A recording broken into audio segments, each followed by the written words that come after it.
प्यारी साध संगत जी, ओम तत्सतगुरु। स्वस्थ रहें, सुखी रहें, मुक्त रहें। प्यारी साध संगत जी, अक्सर हम स्वस्थ और सुखी रहने की चर्चा करते हैं, कामना भी करते हैं, कल्पना करते हैं, इच्छा रखते हैं। जबकि सच्चाई तो ये है, कामना, कल्पना और इच्छा से बात नहीं होने वाली, आवश्यकता है ये।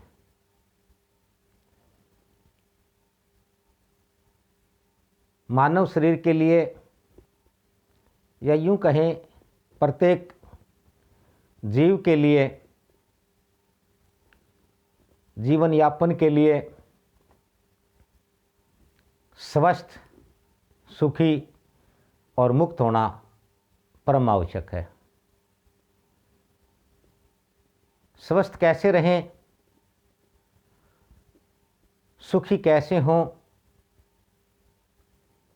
मुक्त किस प्रकार से हों,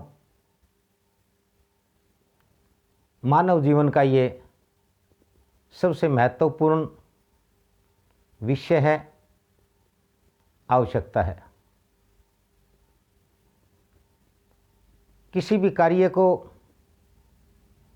बिना जाने किया नहीं जा सकता। स्वस्थ, सुखी और मुक्त रहने के लिए किस प्रकार का कर्म किया जाए, इसके लिए क्या आवश्यक है, इसका वर्णन हमारे सद्गुरुओं, संतों, महात्माओं, साधुओं और सन्यासियों ने बखूबी अपने अपने मतानुसार किया है। ये जितनी महान आत्माएं हुई, इन्होंने अपना जीवन बड़े ही साधारण तरीके से जिया। स्वास्थ्य, सुख और मुक्ति सहजता, सरलता, शुद्धता और सौम्यता में है। परंतु आज का मानव तो प्रत्येक कार्य करने के लिए, कार्य करने से पूर्व तनाव अधिक ले लेता है, या यूं कहें मनुष्य का जीवन तनावपूर्ण हो गया है, जबकि आवश्यकता है तनाव रहित रहने की। हमारे संतों, महात्माओं ने, हमारे गुरुओं ने, रहबरों ने कठोर तप के बल पर, त्याग के द्वारा, संयम और साधना से प्रकृति के साथ सामंजस्य स्थापित किया, शांत चित्त हुए, प्रकृति के साथ एकाकार हुए,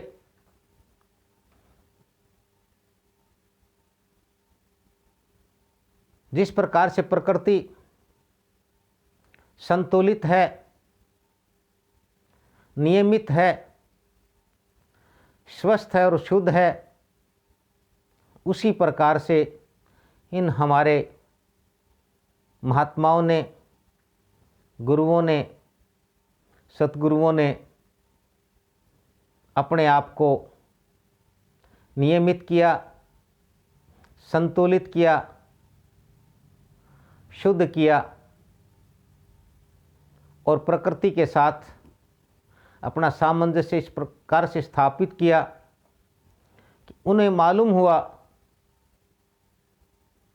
मनुष्य जीवन के लिए, मनुष्य के स्वास्थ्य के लिए क्या आवश्यक है। इन ऋषियों ने, इन मुनियों ने भीतर से जब बाहर आए, अपने तमाम अनुभव हम मानव जाति के समक्ष रखे, मानव जाति से साझा किए और बताया।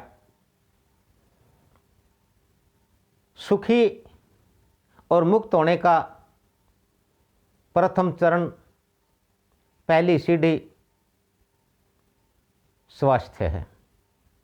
और स्वस्थ रहने के लिए मनुष्य को पूर्णतया प्रकृति के साथ तालमेल बैठाना पड़ेगा।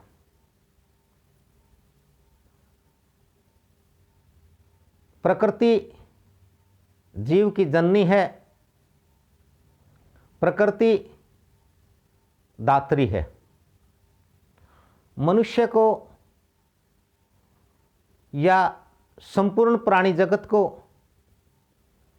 इस ब्रह्मांड में, इस सृष्टि में जो जो भी प्राप्त होता है वो सृष्टि से प्राप्त होता है, वो प्रकृति से प्राप्त होता है।